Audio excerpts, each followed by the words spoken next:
Hi, my name's Stephanie and I'm running to become your Vice President of Education Sabbatical Officer. So some of you might have seen my face before, some of you might not, but that's probably about to change because my face is going to be plastered probably everywhere you go, so you're welcome.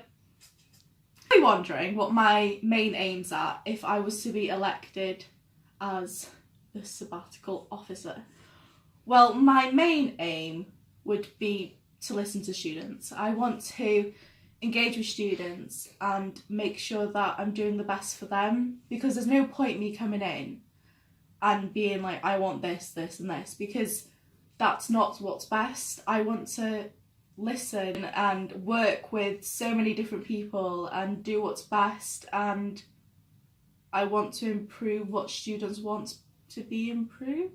I have some of my own improvements that I would like to make, such as I want to see if there's a wider work experience network that we could do, and I want to work with Welsh students as well as Welsh course reps, as I was myself, and make sure that the Welsh programmes and the materials available for Welsh learners are sufficient enough. And as a Welsh speaker myself, I find this very important within the university. I also want to focus on Blackwood and Panopto.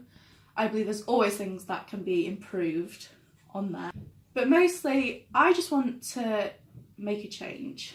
As I have done this year being a course rep, I got that amazing opportunity and I would like to continue that. So thank you so much for listening. Oh, the face thing! The face thing! Okay, bye!